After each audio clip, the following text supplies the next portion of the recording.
Okay, so today's daf is Samech, but we are going to start on Nun Tet, Amud Bet, towards the bottom of the page, approximately 7 lines up from the bottom. So it says, V'lo b'tabat she'en alea chotam. So we're still talking about Nun Tet, Amud Bet, 6 lines up or 7 lines up. So we're talking about still Tachshitim that were considered problematic. So, what's the word? Ornaments that are problematic for women to go out with on Shabbat because we're concerned that they'll be removed and carried in the public domain. And so there were many gezerot that they made that women could not wear certain kinds of jewelry in the public domain. So one of them was v'lo b'tabat she'en alea chotam, that she can't go out wearing a ring that doesn't have a seal. Now they used to have 2 kinds of rings. Rings that were for sealing documents. So they had a chotam, they had a seal on top, and regular ordinary rings like we have today. So the Mishnah says that she can't go out with a ring that has no seal, meaning an ordinary ring. But if she did go out wearing it, it's not a violation of Shabbat, it's a gezerah that the rabbis made that she shouldn't do that. Okay?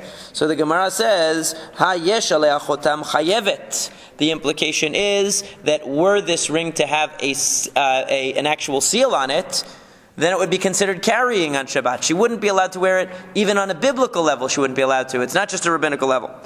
Alma lav tachshitu, which means to say that a ring which is used as a seal is not considered to be a tachshit. It's not considered to be a piece of jewelry, because it's not ornamental. The function is not ornamental. The function is practical. So even though you wear it on your finger, why do you wear it on your finger? It's like a pocket protector for pens. That they still have those? That they would walk around with it. What's the purpose of it? Not because you say, I like to beautify my shirt with these lovely pens. The reason is because it's a way of carrying it. So the ring that has a seal on it, the reason why you have a ring that has a seal is because it's an easy way to carry the ring, the seal. Not because it's an ornament. So therefore, wearing that, even though it looks like wearing, it would actually be considered carrying on Shabbat. So now the Gemara says, but we raise an objection, that ornaments of ladies, female ornaments are subject to tum'ah. They can become tameh. Ve'elohen, what are some examples of these? Tachshite nashim. So ve'elohen tachshite nashim. What are the examples of tachshite nashim, of ornaments that women wear? So katlaot, these are chokers that go around the neck. Nizamim, rings that could either be referring to earrings or to nose rings. V'tabaot, and rings that go on the fingers.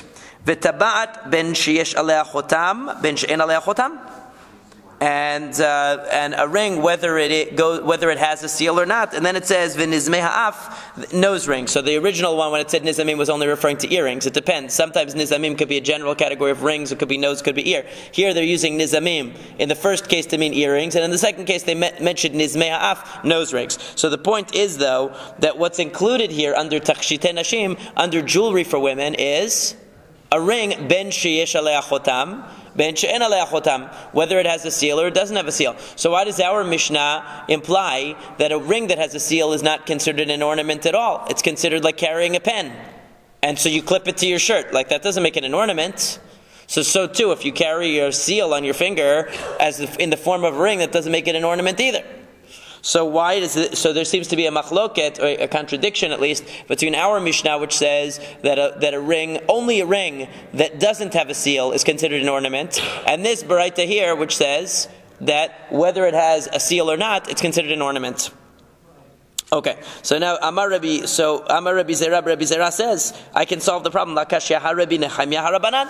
There's actually a machloket between Rabbi Nechemia and the rabbis that can explain this. And we can say that our Mishnah is following one, and the Braita is following the other. How so? Ditanya, as we learned in the Braita, Hi shel matechet b'chotam shel almog.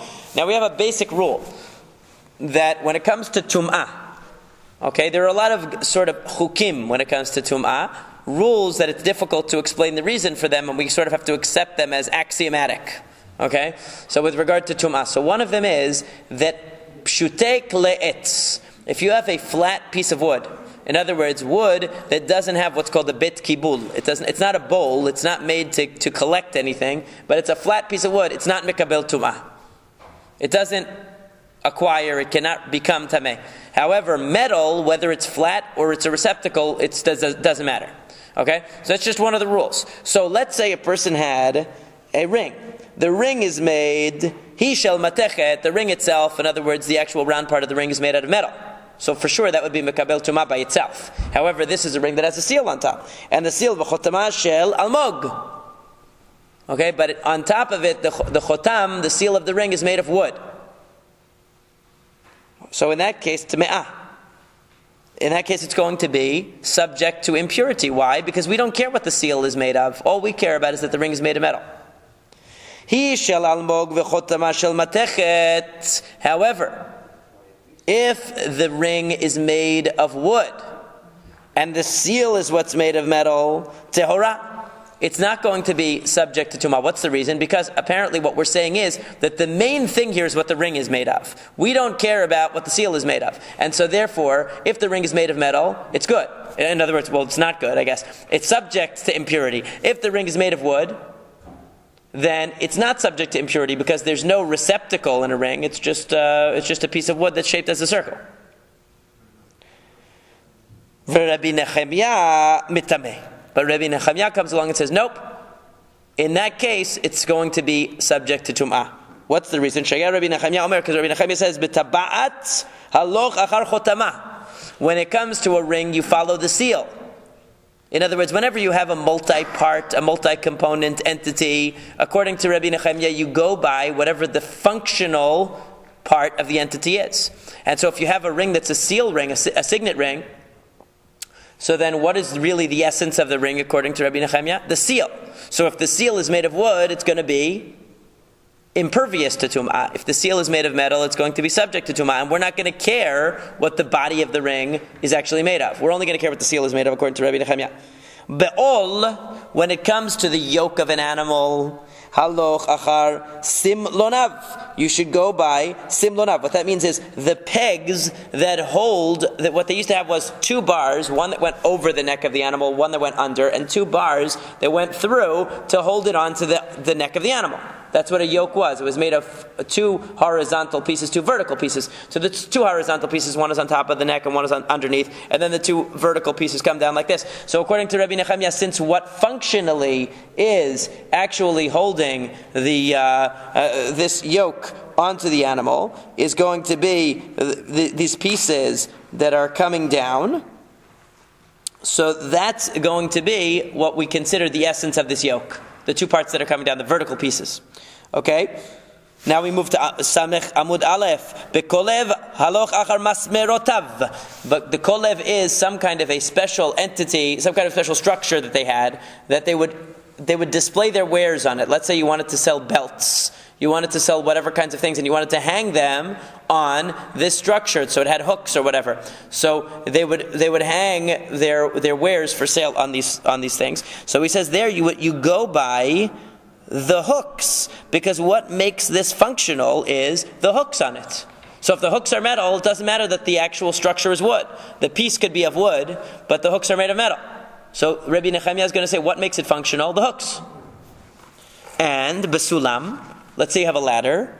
Haloch achar shelivotav. How are we going to define the ladder? We're going to define the ladder by its rungs, not by the two vertical pieces, but by the horizontal rungs. That's what's going to define it. Ba'arsa.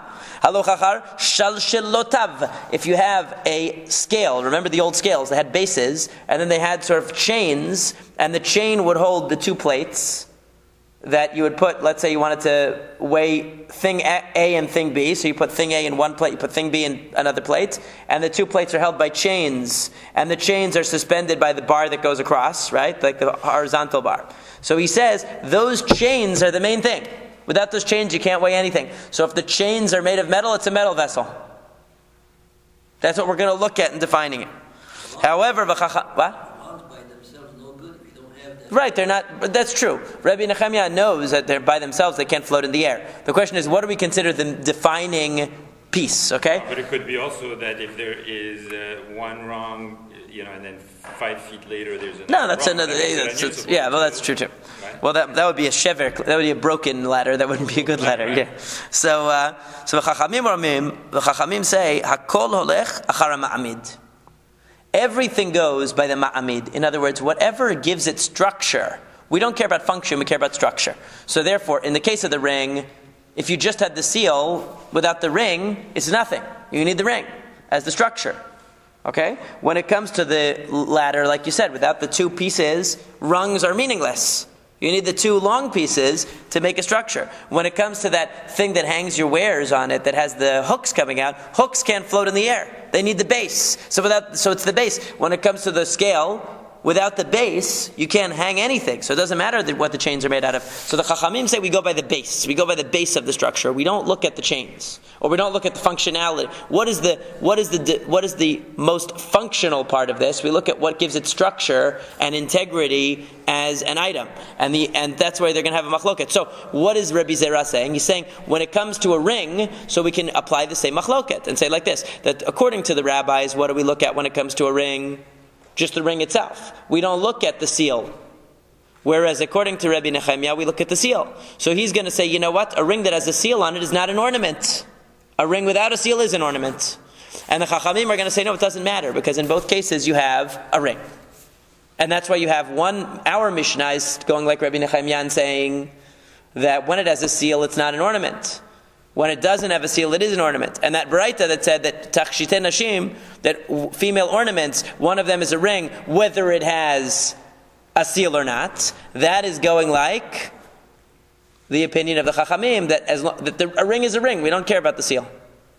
Okay, so that's the first answer. However, Rava says, Litzdadim Katane. That Baraita that you read, that said, Tachshite Nashim, it's listing the ornaments of a woman, and it mentions a ring whether it has a seal or not, it's litzdadim katane, which means it's saying two things at the same time. Yesh alei achotam tachshit deish, and alei achotam tachshit deisha. That it didn't mean to say that a ring that has a seal on it is an ornament for a woman. It meant that a ring that has a seal on it could be an ornament, but for a man. So in our Mishnah, we're only talking about Tachshitei Nashim, and that they're not allowed to wear on Shabbat out of their house. Why? Because they'll take it off and say, oh, look at my ring, and they let each other try it on and all that, and they're going to end up carrying it, as we've seen ladies do that from time to time. Whereas men, it's not manly, okay, to do that. So no, a man is not going to say, look at my ring, try it on. It's not a manly thing. That answers the question that I asked on Friday about, whether it's specific for women or... No, this aspect for sure. The idea of taking it off and showing it off is definitely specific to women. The issue that they bring up about gloves is that when you meet somebody, a lot of times you take off your glove to shake their hand. It's considered cordial, proper, and civil to do that. So that's why some people have applied that gezerah to wearing gloves, because they say that, it's the same logic that a person might take it off, but it's not for the same reason. It's not to show the glove. It's to shake the hand. So, it's... Are you allowed to do that? Because I actually had this problem this week, this Shabbat. I was wondering about that. What? Where I came out with glove. I had gloves. There's a difference of opinion about it. Like, I take off my glove to shake hand. And then you put it back on. Then you put it back on. There's nothing wrong with taking off and putting back on. Okay. You could just don't move. Yeah. So, all right. So that's the second opinion. Second interpretation. The second way we resolve it. So we are maintaining the integrity of our Mishnah. According to the first resolution, our Mishnah only follows Rabbi Nehemiah. Second resolution, it could follow even the Chachamim, that everybody agrees that when it comes to ornaments, only a ring without a seal is an ornament for a woman. And really, we're following the Chachamim, our Mishnah, right? However, the third view, Rav Nachman bar Yitzchak Amar, Tum'ah Ashabat Karamit. You are comparing apples and oranges. You are comparing the laws of Tum'ah to the laws of Shabbat. Shabbat, when it comes to Tum'ah, Kelim Ma'aseh Amar Rahmana, Uchlihu. When it comes to being a mikabel tum'ah, whether something is subject to impurity or not, whether it's an ornament or not is not really significant. What matters is it's a functional thing. It could be functional as an ornament, or it could be functional as a seal. So who cares whether it's for a woman or a man, whether it has a seal or it doesn't have a seal? In both cases, it's a functional thing. Either it's functioning as an ornament or it's functioning as a seal. It doesn't really matter from the perspective of tum'ah. Why should that matter? However, when it comes to Shabbat, mishum masoy amar Rahmana, en alei chotam tachshit, yesh alei chotam masoy. But when it comes to Shabbat, what we're concerned with is this a piece of clothing, or is this something you are carrying? Okay? It matters what kind of a functional entity it is. When it comes to purity and impurity, as long as it's functional in some respect, it can become tameh. But when it comes to Shabbat, it's not just being functional in any respect that matters. It has to be functional as an ornament. And if we're looking at a ring with a seal on it as not an ornament, but like a pen or like any other functional item, so then the fact that you're wearing it on your finger doesn't remove the reality that you're really just carrying a seal. You're not really wearing an ornament, and that's why there's a distinction. So in the laws of Tum'ah, yes, both types of rings are recognized as rings. But when it comes to Shabbat, we're not going to let you wear a ring that's primarily a seal on your finger, because it's not really an ornament. You're really just transporting a seal from one place to another, and it happens to be that seal is designed to be transported on your finger. Which is that in Halakha Ma'aseh, they do allow someone to take the key of their house and put it as an ornament. Yeah, but you have to design it. Like some people will make it like a brooch and put it on. Some people will make it part of their belt and put it on. But it has to be functional in the belt. In other words, you can't just some people mistakenly think that they can tie a string and carry their key on their arm. Or just put it through the Yeah, you can't do that. It has to actually be functioning. The fact that it's just people think that the fact that it's hanging down or something, it makes it not carrying. Right, but it has to actually be part of the belt. Like the belts that they made in Borough Park, I got one in Borough Park once years ago. They actually take apart your belt. You buy a belt, first of all. It's a racket. Oh, and it serves as a buckle? That you buy a belt, they take the buckle out and they put it in as the buckle. Ah. They put your key in as the buckle. You get a copy of your key. Obviously, you don't want that to be your regular key all the time. Okay. And they actually make it part of the buckle. So it actually is part of the buckle. And then you wear. Or you can get a tie clip. I actually had one time I had a tie clip, but it actually was the clip. The key was actually the clip. Right. So it actually functioned as part of the ornament. So that was allowed. But just to hang it on your wrist with a thing, that doesn't. Right. Yeah. So, and you see that from here, because even wearing it on your finger as a ring is no good, if it's not really a ring. If it's really that's the whole question about watches. In other words, can you wear a watch on Shabbat if there's no, it's a big issue, because a watch it's functional, it's a timepiece. So people say, well, nowadays people buy Movado watches. It's an ornament, so it happens to function to tell you the time. But the reason why you got a Movado was not because you wanted to tell the time. It was because you wanted everybody to see what a fancy watch you had. So since people have nice watches, it's allowed. But if you had a junky watch that you got out of the Cracker Jack box, that they give you those little plastic watch, that wouldn't be good. All right, but it's an issue. So the Mishnah says that a needle that doesn't have a hole in it, she can't wear it on Shabbat. Now, what kind of needle wouldn't have a hole in it? So that's what the Gemara is going to ask, because if you've ever tried sewing, which I haven't, but this is what I heard, you need an eye in the needle. I take that back. I might have tried, but it's just not a regular practice of mine. So lemay chazia. What is the function of a needle without an eye? So Amar Rav Yosef ho'il v'isha ogeret ba sa'ara. That what they used to do was they would wrap their hair and pin it into their. Remember, they have all these different things that they're wearing in their hair that we learned about earlier in the Masekhet, or earlier a couple of dapim ago, that they had a hairnet or they had a snood type thing or whatever they had. So they would roll their hair, and then they would pin it to the snood itself, or pin it to the hairnet itself with this pin. So it didn't need to have a needle, because the purpose was just to go through the hair and to make it adhere to the cloth. So then Abaye asks, wait a second though. But according to that, it's actually serving an ornamental function.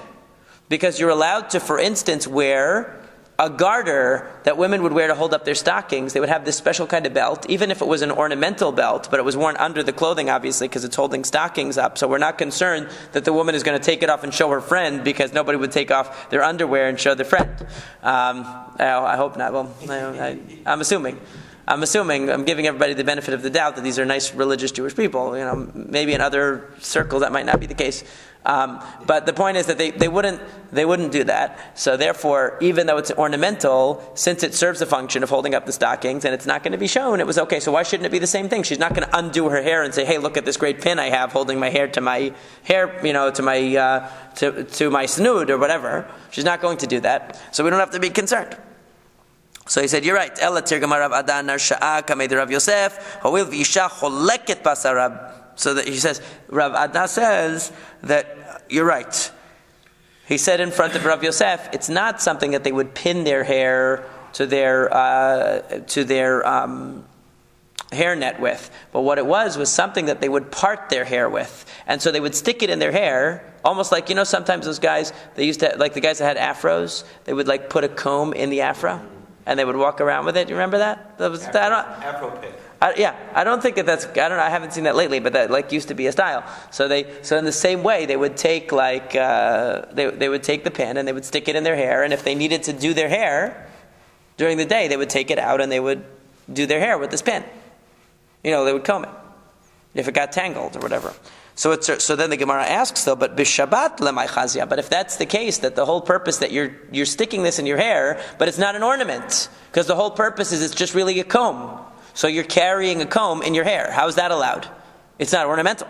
So the Gemara says, Amar Rava, Tas shel zahav yesh la rosha, b'chol choleged basara b'Shabbat menichata keneged pedachta. That there were two functions. This was a special type of pin, basically, that on one end had like a little plate of gold, and the rest of it was just a needle. So it had a practical function, which was to do the hair, but it also had an ornamental function. So on Shabbat, she would put it over her forehead right here, and it would just be like something on her forehead.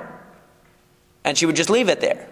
She wouldn't be using it for its practical function. It would be part of her ornamentation. So that would be allowed. And that was why it would be allowed in theory. In other words, it wouldn't be considered carrying, but the Mishnah says she can't do it because we run the risk that she might take it out and end up carrying it in the Rishut HaRabim. So now we come to a new Mishnah. Lo yetzeh ish. Now we get to what men can't wear when they go out. Lo yetzeh ish b'sandala misumar. These are like cleats, okay?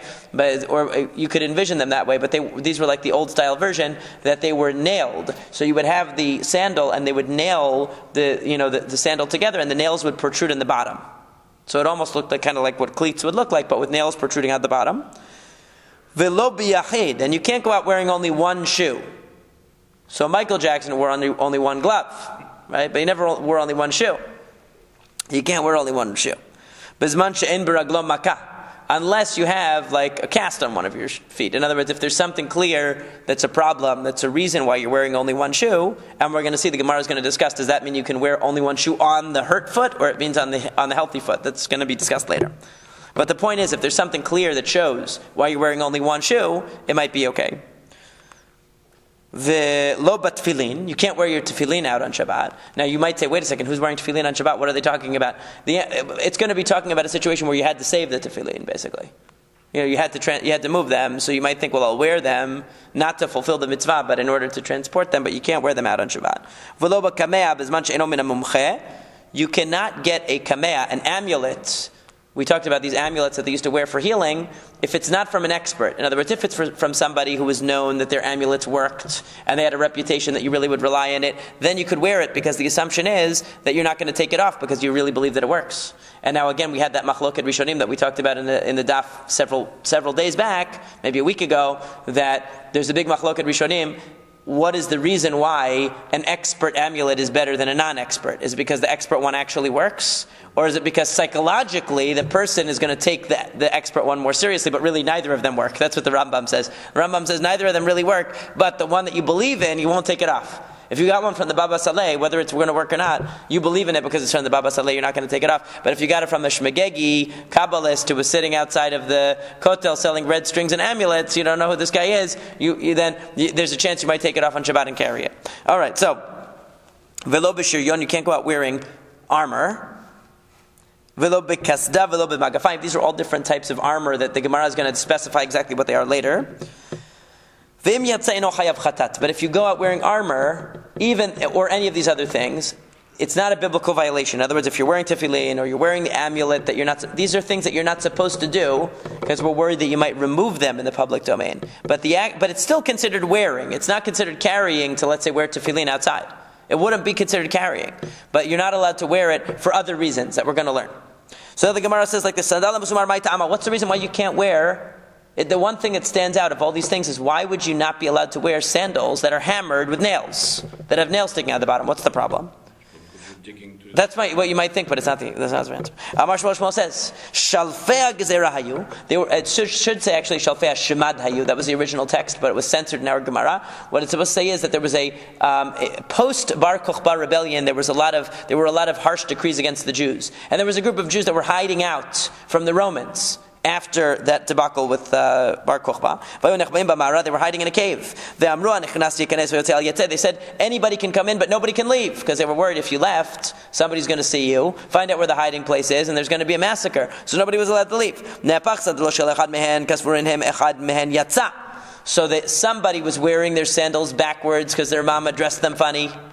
And when they came in, they saw footprints. It looked like they were going backwards. It looked like somebody had left. So the people in the cave freaked out because they thought somebody left. Okay? So instead of, and it was only because the guy's sandal was backwards, so his footprint looked backwards. He actually came in, but they thought somebody left. They freaked out. They thought that the Romans were coming. So what happened? Vira'u oivim. They thought that the enemies had seen. V'achshav ba'in alehen, and they thought that they were coming. So dachaku zeh b'zeh v'hargu zeh tzeh yoter mima shehargu b'hem oivim. They ended up trampling each other in a panic. And Rashi says that they trampled each other with these very potentially dangerous sandalim that they were wearing. Okay, they were wearing these sandals that had the nails, and that was why the trampling was so devastating. Yeah, I guess traction. Yeah, to go through the mud, it was better. So they had these to be able to move faster or whatever, but they ended up trampling each other. That's how Rashi interprets it. Tosafot has the other interpretation that in each of these stories, there's something that happens that precipitates the panic. According to Rashi, it was the panicking people that were wearing the dangerous sandals and killed each other with the sandals. According to Tosafot's reading, it was the guy who had the backward sandal and gave them the original indication of a problem, who was wearing this kind of sandal and had the backwards footprint. Okay? So now we have another version. Rabbi Eli ben Elazar Omer. Rabbi Eli ben Elazar says, it wasn't that they saw a backwards footstep. It was that they heard somebody walking on top of the cave. They assumed that it was an enemy walking up there. And again, they killed so many of each other, it was worse than when the enemy actually got to them. So now the point is, what? No, these are specifically just these nails. We're going to see. So the point is, in this version of the story, it was somebody walking on top of the cave. And again, Rashi says that the problem with this sandal in this case was the people inside the cave were wearing these dangerous sandals and they trampled each other. According to Tosafot, it was that whoever was walking on top of the cave was wearing one of these sandalim, and they assumed that it was a Roman coming. Okay, so then Rabbi Bar Yecheskel says, no, the story was that they were in the synagogue. Vishamu kol me'achorei bet knesset, and they heard the sound of the pitter patter of not so little feet outside the Bet Knesset. And what happened? They thought that the enemies were coming, and they trampled each other again, and this was a terrible outcome. And therefore they decreed that somebody should not go out on Shabbat wearing a sandal mesubar, wearing one of these shoes that had a nail in it. And one of the reasons that's given is because it will remind them. In other words, this gezerah doesn't make any sense. Why should you have a gezerah like that? Because a terrible incident happened with these shoes that everybody, either because the shoes were what was heard and triggered the panic, or because the people who were in the panic were wearing the shoes. But why should it be that they made such a gezerah? The answer that some of the Mefarshim give that seems like the most logical answer of all is that it was just that they didn't want to remind people of the terrible incident on Shabbat. So they said, don't wear these kinds of shoes on Shabbat, because now everybody, it became so associated with this terrible tragedy to see those shoes that they were afraid of causing people to be sad on Shabbat. Why don't we also prohibit it on the weekday? Because actually this happened on Shabbat, and so therefore anybody wearing those sandals on Shabbat is going to remind everyone of this terrible event that happened on Shabbat, and we don't want to bring people to sadness on Shabbat. So this would be like a perfect example of a gezerah that can be annulled by a Sanhedrin. You would think so, yeah. because nobody remembers this event anymore. B'Yom Tov lishterei. So why not on Yom Tov? Why can't we use them on Yom Tov then? Ala Matanan. Why did we learn in the Mishnah? And we turn to Amud Bet, and there's something in parentheses here which you can basically skip. I mean, it's not necessary for the point. Aval lo sandala misumar v'lo minal she'ino tafor. It's talking about things that you're allowed to send to people as gifts on Yom Tov. You're allowed to send a gift on Yom Tov, but it has to be something that's usable on Yom Tov. So therefore, if you have a shoe that's not fully sewn and therefore is not functional, you can't send it as a gift. And also, you can't send the sandala misumar. You can't send the shoe that has nails in it because you're not allowed to wear it. You're not allowed to wear the nailed shoe. So b'Shabbat my ta'ama. So we see then that even though the incident happened on a Shabbat and not on a holiday, we prohibit it on holidays as well. Because you see that you're not allowed to send this kind of a shoe, and because of the gezerah, we're applying the gezerah also to Yom Tov. So what does the Gemara say? So b'Shabbat my ta'amadika kinufia. What is the reason why it's prohibited on Shabbat? Because there's kinufia, because everybody is gathered together, and they were gathered together in that cave or in that Bet Knesset. So it's going to remind everybody of that original situation. And similarly, b'Yom Tov nami ika kinufia, on Yom Tov also people are gathered together in the Bet Knesset, and if they're wearing those shoes, maybe it's going to evoke memory of the terrible incident. So then the Gemara says, Tani tzibor ika kinufia litzar. What about on fast days? Fast days we also gather together. So why are we allowed to wear these nailed shoes on Yom Tov on fast days? So Masekhet Shabbat kinufia de isura, acha kinufia de heterava. So the difference is that on Shabbat and Yom Tov you gather together, and it's a day of Isur Melacha. It's a day where you're not allowed to work. People are gathered together, and it's a qualitatively different than a fast day. On a fast day they gather together temporarily to pray, but then they go to work. So it's only on Shabbat and Yom Tov that they instituted this gezerah. Va'afilu l'Rabbi Chanina ben Akiva damar lo asru ela biyardenu basfina uchimase shaya hane mili yarden. So I'm going to explain this whole thing because it's a complicated thing. Basically what they had was, there was once a situation where they had the ashes of the para aduma being transported on a boat across the Yarden. And it turned out that they found that under the boat was remains of a dead body, and it made the ashes of the para aduma tameh. It ruined them. So because of that, they made a gezerah. The rabbis made a gezerah. You can no longer transport the ashes of the para aduma across water, because we don't want such a thing to happen. Even by yourself, you can't even swim them across, let alone take them in a boat. And not just in the Yarden River, but in any river you can't take them, because we're afraid that such a similar thing will happen. And Rabbi Chanina ben Akiva came and said, no, the only thing prohibited is in a boat across the Jordan, because that's how it originally happens. We only prohibit what originally happens. But so therefore you might say, according to him, here too, since the tragedy happened on Shabbat, we should only prohibit it on Shabbat. Nope, even he will agree that Shabbat and Yom Tov are the same. Ditnan, as we learned in the Mishnah, in ben Yom Tov l'Shabbat, ela ochil nefesh bilvad, because we say that there's no difference between Shabbat and Yom Tov except for food, when it comes to food. Amar Rabbi Yehuda, Amar Shmuel, Rabbi Yehuda said that Shmuel said, Lo shanu el lechazek. We only learned that you can't use the shoes with nails in them if the purpose of the nailed shoe is to strengthen the shoe. Aval lanoi mutar. But if the purpose of the nails is to beautify the shoe, it's aesthetically pleasing to have these nails jutting out from the shoe, that would be allowed. V'kama lanoi, how many nails are in a shoe and it's still considered decorative? The answer is, Amar Rabbi Yochanan Amar, chamesh bazeh v'chamesh bazeh. 5 nails per shoe. Rabbi Chanina Amar, sheva bazeh v'sheva bazeh. He says 7 per shoe. Amar le Rabbi Yochanan le Rav Shemen bar Abba. Rabbi Yochanan said to Rabbi Shemen bar Abba, asbara lach ledidi, shtayim mikan u'shtayim mikan v'achat betar siotav. The Rabbi Chanina, gimel mikan v'gimel mikan v'achat betar siotav. Basically what he says is, according to me, you can put 2 on the left side of the shoe. We're talking about the underbelly of the shoe, right? 2 on the left side, 2 on the right side, and 1 where the strap is. In other words, 1 at the top, front, the front end of the shoe, back end of the shoe on the left, front end of the shoe, back end of the shoe on the right, and then 1 where the strap goes. That's 5. The other one will say 3 on each side, and then a 7th. Okay, that's the difference between the 2 of them. But the point is that since the shoes that they had in the times of the tragedy were not decorated with nails, but they were actually nailed together to hold them together, that was part of the structure of the shoe, therefore we only apply the gezerah to cases that are exactly similar to that original case. There is an objection. Sandala noteo selu sheva, divrei Rabbi Natan. If you have a sandal, you have a sandal that is becoming uneven because the bottom sole has been worn away, you can put up to 7 nails in the shoe to even it out. Rabbi Matir, Rabbi says, Biyud Gimel. Rabbi Yehuda Nasi says, Rabbi Kadosh says, 13. So we see now a basis for the opinion of Rabbi Chanina, who said you can have 7 nails in the shoe, because that was exactly what Rabbi Natan says. But Rabbi Yochanan said you can only have 5. Where did he get 5 from? Here in this bright that we see only 7 or 13. We don't see anybody who says 5. So answer, Hu Damar ki Rabbi Nehorai, Tetani Rabbi Nehorai Omer Chamesh Mutar V'Sheva Asur. He goes like Rabbi Nehorai. Rabbi Nehorai said 5 is good, 7 is bad. Amarle Efa, the Rabba Bar Chana, Efa, who is the name of a rabbi here, said to Rabba Bar Chana, Atun Talmidei Rabbi Yochanan Aviduk Rabbi Yochanan. You guys are students of Rabbi Yochanan. You can only have up to 5 nails in your shoe.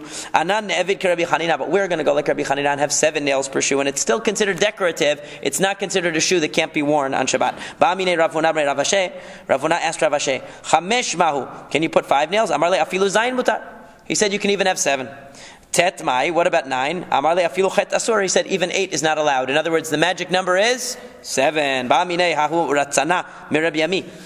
A certain shoemaker asked Rabbi Ami, Tifaromi bifnim mahu. What if I enclose the sandal? In other words, it was a nailed sandal. It has nails coming out the bottom more than 7. It has many.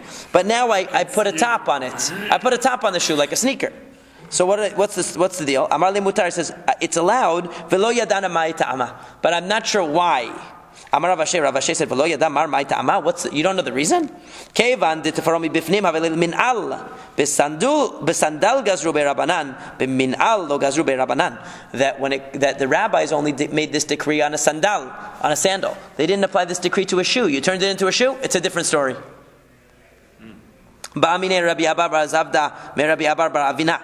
Rabbi Abba bar Zavda asked Rabbi Abba bar Avina, "Asa'oke min kalbus mahu." What if you made the nails a different type of nail that looks like a staple? Basically, instead of a nail that goes straight through, it's curved around, that it has 2 ends, and the 2 ends penetrate through. Amar le Mutar said it's fine, because again, that's not the original form. The only thing we prohibit is the original way that it was in that tragedy, because the only thing we're doing here is to distance ourselves from the original event. Itmar Nami, it was similarly stated, Amar Rabbi Yosef Rabbi Chanina asokim in kalbus mutar.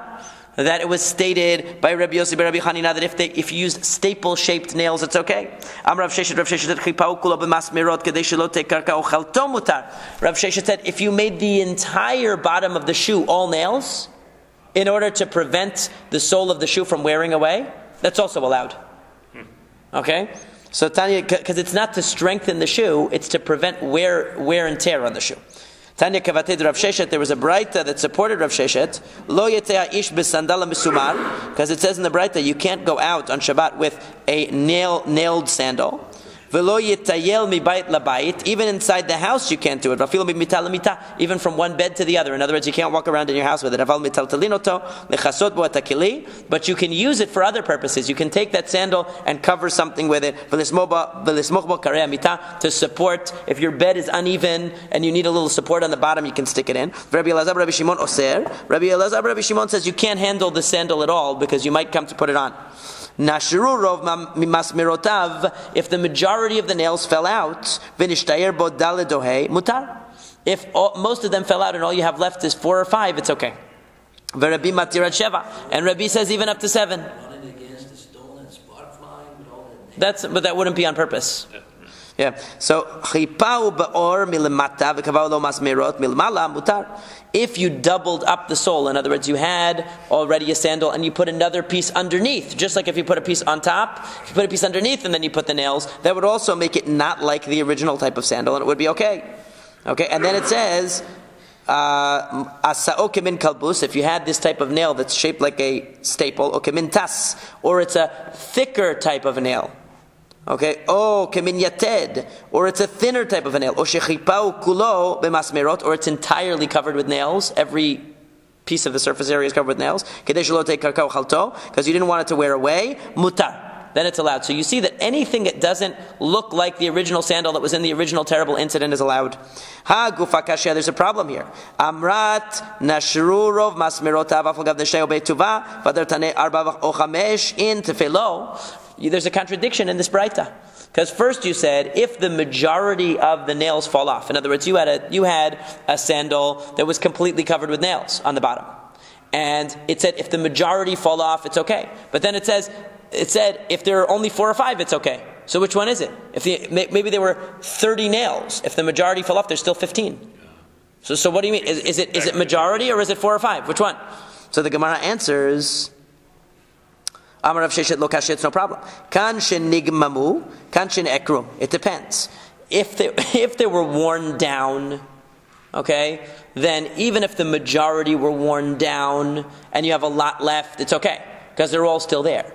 But shenekru, if you had a situation where the majority fell out, so now it's no longer clear that this was once a sandal that was totally covered with nails. In other words, if it's still totally covered with nails, but they became dull and they wore down, so even if some of them completely wore down, the majority completely worn down, but there's still 20 there, it doesn't matter. Because you can tell that this was still a sandal that was completely covered. But if they fell out, the majority, and now you just have 15, it's not clear to the observer that sandal once was completely covered with nails. So now we're just going to do the last part here. Arba u'chamesh mutar. So why does it mention 4 or 5? Hashta chamesh sharei arba mibaya. If 5 is good, why do you have to mention 4? Amar Rav Chisda arba mi sandal katan v'chamesh mi sandal gadol. If it's a big sandal, 5. If it's a small one, 4. V'Rabbi matir ad sheva. And Rabbi said you can have up to 7. So v'atanya Rabbi matir ad shlosh. Sorry, didn't we say before that Rabbi said you can have 13? He said you can have up to 13. So why is he saying 7? So he says, Noteshani. Before we were talking about where your sandal was uneven. Why did you put the 13 nails in? In order to even it out. When he said you could have up to 7, he meant for decorative purposes. But when he said 13, he meant to fix the sandal. So the Gemara says, the Rabbi Yochanan nami lo kasha. Noteshani. So now we have no problem. Because even according to Rabbi Yochanan said only 5 is considered decorative. And you said, but in the Braita it says 7 or 13, it doesn't say 5. He would agree that to fix the sandal, 7 or 13 might be okay. He was talking about to decorate it in the first place, and that's where you have a limit of only 5. So now we say, Amar Rav Matana says, V'amre la Amar Rav Achadvoi bar Matana. Some say it was Rav Achadvoi bar Matana, the son, who said that.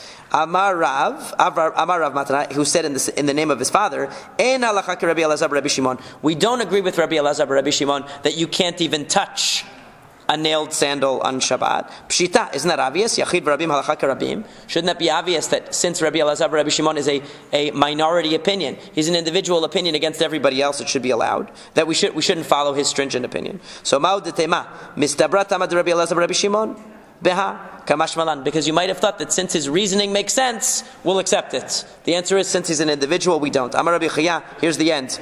Rabbi Chaya says, Ilav de karuli bavlai sharei isurei sharena betuva vekama bepumbedita amrin esrin varba besura amrin esrin vetartin. Amar Rav Nachman bar Yitzchak v'simanech ad ata mipumbedita l'sura chaser tarte. So basically what he said was, if not for the fact, Rabbi Chaya said, if not for the fact that they call me, I have a bad reputation for being very lenient. They already call me the Babylonian who permits everything. If not for that, I would permit many nails in the sandal. And I would allow even up to, and it says when he used to live in Pumbedita, he allowed 24. When he came to Surah, he allowed 22 nails. So they said, the way to remember it is, on the way from Pumbedita to Surah, he lost 2 nails out of his shoe. Because he allowed 22 instead of 24 like he used to. Okay, we'll continue here.